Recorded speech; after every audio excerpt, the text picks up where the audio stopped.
அனைவருக்கும் வணக்கம். இன்னைக்கான ஆன்மீக பதிவில் நம்ம பார்க்க போகிற ரொம்ப முக்கியமான ஒரு பயனுள்ள ஆன்மீக தகவல் என்ன அப்படின்னு பார்த்தீங்கன்னா, ஜூலை மாதம் 24ஆம் தேதி ஆடி அமாவாசை நிகழ்கிறதுங்க. ஒவ்வொரு மாதத்துலேயும் வரக்கூடிய அமாவாசை அப்படின்றதுக்கே தனி மகத்துவம் இருக்கிறது அப்படின்னு சொல்லலாம். அதிலும் ஆடி அமாவாசை அப்படின்னு சொல்லும்போது அதற்கு அப்படின்னு தனி மகத்துவம் இருக்கிறது. இந்த ஆடி அமாவாசை தினத்தன்று நாம் என்ன செய்யணும், என்ன செய்யக்கூடாது அப்படிங்கிறதுல நாம் கண்டிப்பாக சிறப்பு கவனத்தை செலுத்த வேண்டும் அப்படின்னு தான் சொல்லணும். அமாவாசை அன்று நாம் செய்யக்கூடாத விஷயங்களை நாம் தெரிந்து கொள்வது அப்படிங்கிறது அவசியமான ஒன்றும் கூட. குலதெய்வத்தை வழிபடுறது, அம்மன் வழிபாடு நடத்துறது மிகவும் சிறப்புக்குரியதாக பார்க்கப்படுது. அதே மாதிரி இந்த காலகட்டத்தை பொறுத்த வரைக்கும் உணர்ச்சி வசப்படுறதை தவிர்த்து கொள்ளணும். கோபம், பதற்றம் வேண்டவே கூடாதுங்க. முடிந்தால் பேசாமல் மௌனம் விரதம் இருக்கலாம். இப்படி அமாவாசை தினத்தன்று, அதிலும் ஆடி அமாவாசை தினத்தன்று மேலும் நாம் என்ன மாதிரியான விஷயங்களை மேற்கொள்ளணும், என்ன மாதிரியான விஷயங்களை தவிர்க்கணும், என்ன மாதிரியான விஷயங்களை செய்யணும், செய்யவே கூடாத சில விஷயங்கள் இருக்குது. அது என்னென்ன அப்படிங்கிறத பற்றி நாம் தெரிஞ்சுக்கிறது, அதுக்கேற்றவாறு நம்ம நடந்துக்கிட்டோம் அப்படின்னா நம்மளுடைய வாழ்க்கை வளமாகவும் மகிழ்ச்சிகரமானதாகவும் இருக்குங்க. இல்லை அப்படிங்கிற பட்சத்தில் நம்ம செய்யக்கூடிய ஒரு கடுகளவு தவறு கூட மிகப்பெரிய அளவில் நமக்கு பாவத்தையும் தோஷத்தையும் ஏற்படுத்திடும் அப்படிங்கிறதையும் நினைவில் வைத்து கொள்ளுங்க. சரி, இந்த பதிவில் நம்ம என்ன செய்யணும், என்ன செய்யக்கூடாது அப்படிங்கிறத பற்றியும் ஆடி அமாவாசையினுடைய சிறப்புகள் பற்றியும் தெரிஞ்சுக்க வீடியோவை ஸ்கிப் பண்ணாமல் கடைசி வரைக்கும் பாருங்கள். வீடியோக்குள்ளே போகிறதுக்கு முன்னாடி இது வரைக்கும் நீங்கள் நம்ம சேனலை சப்ஸ்கிரைப் பண்ணலை அப்படின்னா உடனே சப்ஸ்கிரைப் பண்ணிக்கோங்க. அப்படியே பக்கத்தில் இருக்கக்கூடிய நோட்டிஃபிகேஷனுக்கான பெல் பட்டனையும் ப்ரெஸ் பண்ணிக்கோங்க. சரி நேயர்களே, வாங்க வீடியோக்குள்ளே போகலாம். ஆடி அமாவாசை தினம் அப்படி எப்போ வருது அப்படின்னு பார்த்தோன்னா, ஜூலை மாதம் 24ஆம் தேதி வியாழக்கிழமை வருதுங்க. ஆடி மாதம் 8ஆம் தேதி வருகிறது. இந்த அமாவாசை தினம் அப்படிங்கிறது ரொம்ப முக்கியமான ஒன்று. ஏன்னா மாதம் ஒரு அமாவாசை வந்தாலும் கூட தை அமாவாசை, ஆடி அமாவாசை, மகாலய அமாவாசை, அதாவது புரட்டாசி அமாவாசை தினங்களில் நாம் நம்மளுடைய முன்னோர்களுக்கு தர்ப்பணம் கொடுக்க மிகவும் ஏற்ற விசேஷ தினம் அப்படின்னு சொல்லலாம். மனதில் இருக்கக்கூடிய இன்பங்களாகட்டும், இல்லை மனதில் இருக்கக்கூடிய தீரா துயரங்களாகட்டும், நம்மளுடைய வாழ்க்கையை வளமாக்கவும் செழுமையாகவும் வைத்துக்கொள்வது அப்படின்னா நம்மளுடைய பித்ருக்கள் அவங்களுடைய ஆசை இருந்தால் மட்டும்தான் அது நடக்கும். ஆசை இருந்தால் நம்மளுடைய மனம் மகிழ்ச்சியாக இருக்கும். அவர்களுடைய ஆசை இல்லை அப்படிங்கும்போது நம்மளுடைய மனம் குழப்பம், பதட்டத்தை ஆட்கொள்ளும் அப்படின்னு சொல்லலாம். அதே மாதிரி இந்த நேரத்தை பொறுத்த வரைக்கும் பார்த்தோம் அப்படின்னா என்ன மாதிரியான விஷயங்கள் செய்யணும், செய்யக்கூடாது அப்படின்ற பல கேள்விகள் எழுந்துகிட்டே இருக்கும். சுபகாரியங்களை செய்யலாமா கூடாதா அப்படின்னு பல கேள்விகள் எழும். அமாவாசை அன்று நாம் செய்யக்கூடாத விஷயங்களை தெரிந்து கொண்டு நாம் இறைவன் மற்றும் நம்மளுடைய முன்னோர்களின் ஆசையை பெற்று வளமாக வாழவும் முடியுங்க. பொதுவாக அமாவாசைக்கு பிறகு பௌர்ணமி வரைக்கும் இருக்கக்கூடிய வளர்பிறை காலத்தில் நாம் எந்த ஒரு புதிய காரியங்கள், சுப காரியங்களையும் ஆரம்பிக்க ஒரு ஏற்ற நாட்கள் அப்படின்னு சொல்லலாம். சூரியனும் சந்திரனும் இணையக்கூடிய நாள் தான் அமாவாசை. அன்றைய தினம் இருவரும் ஒரே நாளில் சஞ்சரிப்பாங்க. அந்த நாளில் இரு கிரகங்களினுடைய ஆதர்சன சக்தி மிக அதிகமாகவே இருக்கும். இதன் காரணமாக மனித மூளையில் சில மாற்றங்கள் நிகழ வாய்ப்புகள் இருக்குது. இதன் காரணமாக நம்மளுடைய மனம் கொந்தளிப்பு, அப்படி இல்லைன்னா சில சஞ்சலத்துடனேயே இருக்கும். அதனால் அன்றைய தினம் புதிய செயல்களை தொடங்கிறது, சுபகாரியங்கள் செய்கிறது இருக்கக்கூடாதுங்க. அதே மாதிரி அமாவாசை தினத்தில் செய்ய வேண்டிய மிகச் சிறப்பான விஷயம் அப்படின்னு பார்த்திங்கன்னா, முன்னோர்களையும் பெரியோர்களையும் வழிபட வேண்டியது அவசியமான ஒன்று. இந்த நாளில் முன்னோர்களை நினைத்து அவர்களுக்கு தர்ப்பணம் கொடுக்கலாம்.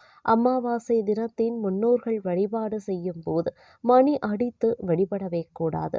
அவர்களுக்கு படையல் வைப்பதோடு காக்கைக்கு உணவு வைத்துவிட்டு தான் குடும்பத்தில் உள்ளோர் சாப்பிட வேண்டும். முன்னோர்கள் படம் வைத்து, பூ வைத்து, பொட்டு வைத்து படையல் வைக்கல அப்படின்னாலும் கூட அவர்களை வணங்கி நாம் தயாரித்த உணவை காக்கைக்கு வைத்துவிட்டு தான் சாப்பிட வேண்டும். அதே போல நம்மளுடைய குல தெய்வத்தை வழிபடுவதும் அம்மன் வழிபாடு நடத்துவதும் மிகவும் சிறப்புக்குரியதாகும். இந்த சிறப்பான நாளில் புண்ணியத்தை சேர்க்க உங்களால் முடிந்த அளவு ஏழை எளியோருக்கு தான தர்மங்கள் செய்து வரலாம். பசுவுக்கு கீரையை வழங்கலாம். பொதுவாக நம் வீட்டு வாசல்ல கோலமிடுவது இறைவனை வரவேற்பதற்காகத்தான். ஆனா அமாவாசை தினங்கள்ல வரக்கூடிய நம்மளுடைய முன்னோர்கள் நம் வீட்டில் வர நினைத்தாலும் வீட்டு வாசல்ல இருக்கக்கூடிய கோலத்தால் திரும்ப சென்று விடுவாங்க. இறந்தவர்களாக இருக்கிறதுனால அவர்கள் வரும்போது ஒரு சில அதிர்வலைகளை ஏற்படும். அதனால சிலவித பிரச்சனைகளும் ஏற்படலாம். அமாவாசை தினத்துல நாம மிக கடினமான புதிய முயற்சிகளை செய்யக்கூடாது. அப்படி ஏதேனும் செய்யும் போது நம்மளுடைய உடல்ல ஏதேனும் சிறு காயம் ஏற்பட்டாலும் அதன் வீரியம் மிக அதிகமாகவே இருக்கும். அதனால ஏற்படக்கூடிய காயம் ஆறுவதற்கும் கால தாமதம் ஆகலாம். அன்றைய தினம் உணர்ச்சி வசப்படுவதையும் தவிர்த்து கொள்ளுங்க. கோபம் பதட்டம் வேண்டவே வேண்டாங்க. முடிந்தா பேசாம மௌனம் விரதம் இருப்பது ரொம்ப ரொம்ப நல்லது அப்படின்னு சொல்லலாம். அமாவாசை அப்படின்னு சொன்னாலே நம்மளுடைய நினைவுக்கு நிறைய விஷயங்கள் வந்து வந்து போகுங்க. அதிலும் ஆடி அமாவாசை அன்று முன்னோர்களை வழிபடுவதும் அவர்களுக்கு தர்ப்பணம் கொடுக்கறதும் தானம் செய்யறதும் சிறந்தது. அதே நேரத்துல அசைவ உணவு உண்பது கடன் வாங்குறது போன்ற செயல்களை தவிர்த்து கொள்ளுங்க. முன்னோர்களுக்கு தர்ப்பணம் செய்யறது அப்படின்னு வந்தோம்னா ஆடி அமாவாசை அன்று முன்னோர்களுக்கு தர்ப்பணம் கொடுப்பது மிகவும் முக்கியமான செயல். இதனால் அவர்களினுடைய ஆசி நமக்கு கிடைக்கும். ஆடி அமாவாசை அன்று புனித நதிகளில் நீராடுவது சிறந்தது. முடியலை அப்படின்னா வீட்டில் நீராடும் போது கங்கை யமுனை போன்ற நதிகளை மனதில் நினைத்து நீராடலாம். ஏழைகளுக்கும் அந்தணர்களுக்கும் தானம் கொடுப்பது ஆடி அமாவாசையின் சிறப்புகள்ல ஒன்று. குலதெய்வ குலதெய்வத்தை வழிபடுவதும் அம்மன் வழிபாட்டில் ஈடுபடுவதும் ரொம்ப நல்லது. காகத்திற்கு சாதம் வைத்த பிறகு பித்ருக்களுக்கு படையல் இட வேண்டும். அதே மாதிரி அசைவ உணவு உண்ணுறது, கெடன் வாங்குறது, வீண் பேச்சு பேசுறது, தலைவிரி குளமாக இருக்கிறது, கோபம் கொள்வது, சமையல் செய்யும் போது குளிக்காமல் இருக்கிறது, புதிய காரியங்களை தொடங்குறது, இவை எல்லாத்தையும் தவிர்த்துக்கணும். ஏன்னா ஆடி அமாவாசை அன்று அசைவ உணவுகளை தவிர்ப்பது ரொம்ப ரொம்ப நல்லதுங்க. கடன் வாங்குறதையும் தவிர்த்து கொள்ளுங்க. இல்லைனா இது இரண்டுமே தங்களுடைய வாழ்க்கையில மிகப்பெரிய அளவில் விளைவுகளை ஏற்படுத்தலாம். அதே மாதிரி வீண் பேச்சுக்களை தவிர்த்து அமைதியாக இருக்க பாருங்க. பெண்களை பொறுத்த வரைக்கும் தலை விரித்து போட்டுக்கொண்டு இருக்கவே கூடாதுங்க. அதிலும் குறிப்பாக கோபப்படுவதை தவிர்த்து அமைதியாகவும் சாந்தமாகவும் இருக்க வேண்டியது அவசியம். எக்காரணத்தை கொண்டும் பெண்கள் குளிக்காமல் சமையல் செய்யவே கூடாதுங்க. பெண்கள் குளித்த பிறகுதான் சமையல் அறைக்கே செல்லணும், சமையலும் செய்ய வேண்டும். அதே மாதிரி அமாவாசை தினத்தன்று புதிய காரியங்களை தொடங்குறது, ஒரு வியாபாரம் தொடங்குறது, தொழில் தொடங்குறது, இல்லை புதிய வீட்டுக்கு குடிபுகிறது, வாடகை வீடாக இருந்தாலும் குடிபுகிறது, இந்த மாதிரியான விஷயங்களை வந்து தவிர்க்கணும். அதே மாதிரி சுபகாரியங்களையும் வந்து தவிர்ப்பாங்க. திருமணம், வளைகாப்பு, பிறந்தநாள் விழா அப்படின்றது வரக்கூடிய நாள் அப்படின்றதுனால பெரிய அளவில் பாதிப்பு இல்லை அப்படின்னாலும் அதற்குரிய ஒரு சின்ன பரிகாரத்தை மேற்கொண்டு நம்ம பிறந்தநாள் விழா கொண்டாடலாம். ஆனாலும் வந்து மற்ற விசேஷங்கள் அப்படின்னு வரும்போது கிரகப்பிரவேசம், வளைகாப்பு, இந்த மாதிரி சுபகாரியங்கள் வீட்டில் நடக்குது அப்படின்னா அதெல்லாம் பண்ணக்கூடாதுங்க.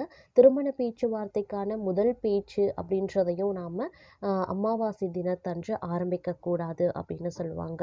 அதே மாதிரி இந்த நேரத்தில் வந்து நிறைய மாற்றங்கள், அதீத சக்தி நிறைந்த ஒரு நாளாக இருக்கிறதுனால இந்த நாளில் நாம் பெரும்பாலும் வந்து அமைதியை கடைபிடிக்க வேண்டியது அப்படிங்கிறது ரொம்ப ரொம்ப முக்கியமான ஒன்று.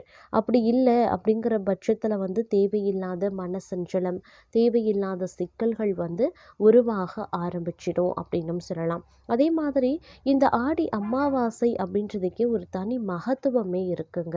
ஒரு வருடத்தில் பித்ரு தர்ப்பணம் செய்வதற்காக பிரத்யேகமாக 6 நாட்கள் இருக்கு. அவை உத்தராயண புண்ணிய காலத்தின் தொடக்கமான தை மாதம் முதல் நாள் சிவராத்திரி, தட்சாயன புண்ணிய காலத்தின் தொடக்கமான ஆடி மாதத்தின் முதல் நாள் ஆடி அமாவாசை, சித்திரை மாதம் முதல் நாள் அட்சய திருதியை. இந்த 6 நாட்களில் ஒன்று தாங்க ஆடி அமாவாசை. ஆடி மாத பிறப்ப தட்சாயன புண்ணிய காலத்தின் தொடக்கம் அப்படின்னு போற்றுவாங்க. நவக்கிரகங்களின் நாயகரான சூரிய பகவான் மிதுன ராசியில இருந்து கிடக ராசிக்கு செல்கிறாரு. அதாவது பித்ருக்காரகனான சூரிய பகவான் மாத்ருக்காரகனான சந்திரனின் வீட்டில் அமர்கிற காலம். ஆக இந்த மாதத்தில் வரக்கூடிய ஆடி அமாவாசை முன்னோர் வழிபாட்டுக்கு மிகவும் உகந்தது.